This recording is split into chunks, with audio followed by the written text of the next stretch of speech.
ಮಾಡಬೇಕು. ಅದರ ಜೊತೆಗೆ ಯೂನಿಫಾರ್ಮ್ ಎಂಬುದನ್ನು ಒಂದು ಶಿಸ್ತ ನಿಯಮವಾಗಿ ಒಂದು ಶಾಲೆ ನಡಿಬೇಕು. ಅದರಲ್ಲಿ ಯಾವುದೇ ಭೇದ ಭಾವಗಳಿರಬಾರ್ದು, ಯಾವುದೇ ವ್ಯತ್ಯಾಸಗಳಿರಬಾರ್ದು, ಶ್ರೀಮಂತ ಬಡವಂತ ಯಾವುದೇ ಭಾವನೆಗಳಿರಬಾರ್ದು. ಇಷ್ಟರಲ್ಲಿ ಎಲ್ಲ ಶಾಲೆಗಳಲ್ಲಿ ಕಾಲೇಜುಗಳಲ್ಲಿ ಯೂನಿಫಾರ್ಮನ್ನು ಜಾರಿ ಮಾಡಿದ್ದಾರೆ. ಮತ್ತೊಮ್ಮೆ ಅವರು ಅದನ್ನು ಜನರ ದಾರಿ ತಪ್ಪಿಸುವಂಥ ಪ್ರಯತ್ನಗಳನ್ನು ಈ ರೀತಿಯ ಹಿಜಾಬ್ನ ಆದೇಶವನ್ನು ಹಿಂಪಡೆಯುವ ಮೂಲಕ ಮಾಡ್ತಿದ್ದಾರೆ. ಈ ಹಿಂದೆಯೂ ಕೂಡ ಭಾಳಷ್ಟು ಕಳೆದ 3 ವರ್ಷದಲ್ಲಿ ಸರ್ಕಾರದಲ್ಲಿ ಗೊಂದಲಾದ ಸಂದರ್ಭದಲ್ಲಿ ಜನರನ್ನು ದಾರಿ ತಪ್ಪಿಸುವಂಥ ಪ್ರಯತ್ನವನ್ನು ಮಾಡುವ ರೀತಿಯಲ್ಲಿ ಬೇರೆ ಬೇರೆ ರೀತಿಯ ಹೇಳಿಕೆಗಳನ್ನು ಕೊಡ್ತಾರೆ. ಅದರಲ್ಲಿ ಇದು ಕೂಡ ಒಂದಾಗಿದೆ. ಮೊನ್ನೆಯ ದಾವಣಗೆರೆ ಚುನಾವಣೆ ಸಂದರ್ಭದಲ್ಲಿ ಕೂಡ ಮತ್ತೊಮ್ಮೆ ಅಲ್ಪಸಂಖ್ಯಾತರನ್ನು ಓಲೈಕೆ ಮಾಡುವಂಥ, ಅವರನ್ನು ಪ್ಲೀಸ್ ಮಾಡುವಂಥ ಕೆಲಸ ಆಗಿದೆ. ಯಾಕಂತೇಳಿದರೆ ಮುಂದಿನ ಚುನಾವಣೆಗಳಲ್ಲಿ ಅಲ್ಪಸಂಖ್ಯಾತರು ಇವರನ್ನು ಕೈ ಬಿಡ್ತಾರಾ, ಅವ್ರು ಬೇರೆ MIM ಅಥವಾ ಮುಸ್ಲಿಂ ಲೀಗ್ನ ಮೂಲಕ ಒಂದು ಬೇರೆ ರೀತಿಯಲ್ಲಿ ಅವರು ಸಂಘಟನೆಗಳನ್ನು ಮಾಡಿ ಕಾಂಗ್ರೆಸ್ಸಿಗೆ ಸಡ್ಡೊಡಿತಾರೆ ಎಂಬ ಭಯದ ಒಂದು ವಾತಾವರಣ ಇಲ್ಲಿ ನಿರ್ಮಾಣ ಆಗಿದೆ. ಒಟ್ಟಾರೆ ಅವರ ಸ್ವಾರ್ಥಕ್ಕಾಗಿ, ಅವರ ರಾಜಕೀಯ ಲಾಭಕ್ಕಾಗಿ ಇವತ್ತು ವಿದ್ಯಾರ್ಥಿಗಳ ಜೀವನದಲ್ಲಿ ಚೆಲ್ಲಾಟವನ್ನು ಆಡ್ತಿದ್ದಾರೆ. ಶಾಲಾ ಕಾಲೇಜುಗಳಲ್ಲಿ ವಿದ್ಯಾರ್ಥಿಗಳ ಇದರಲ್ಲಿ ವಿಷಬೀಜ ಬಿತ್ತುವಂಥ ಕೆಲಸ ಮಾಡ್ತಾರೆ. ಖಂಡಿತವಾಗಿಯೂ ಈಗಾಗಲೇ ಅವರ ಒಂದು ಮಾಹಿತಿಯ ಕೊರತೆಗಳನ್ನು ಕೂಡ ನಾನು ಹೇಳಲಿಕ್ಕೆ ಬಯಸ್ತೇನೆ.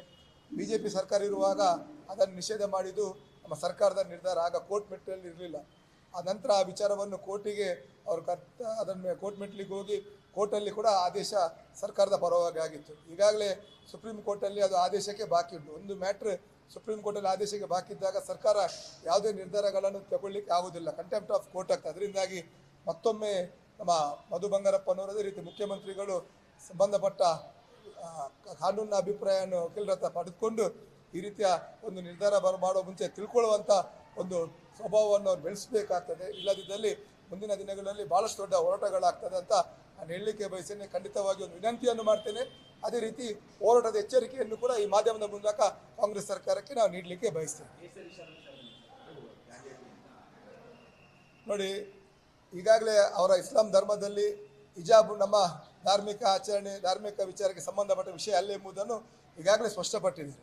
ಅದರಿಂದಾಗಿ ಹಿಜಾಬ್ ಧರಿಸಬೇಕೆಂಬ ಅವರ ಧರ್ಮದ ಇದರಲ್ಲಿ ಯಾವುದಿಲ್ಲ. ಅದರಿಂದಾಗಿ ಮುಂದಿನ ದಿನಗಳಲ್ಲಿ ಖಂಡಿತವಾಗಿಯೂ ನಮ್ಮ ಹಿಂದೂ ಬಾಂಧವರು ಕೇಸರಿ ಶಾಲ್ ಇರ್ಬೋದು, ಕೇಸರಿ ಪಂಚೆಯನ್ನು ಉಟ್ಕೊಂಡು ಹೋದಾಗ ಸಂದರ್ಭದಲ್ಲಿ ಮತ್ತಷ್ಟು ಗೊಂದಲಗಳಾಗಲಿಕ್ಕೆ ಸಾಧ್ಯಗಳುಂಟು. ಅದರಿಂದಾಗಿ ಆ ರೀತಿಯ ಗೊಂದಲಗಳಿಗೆ ಅವಕಾಶವನ್ನು ಕೊಡಬಾರ್ದು.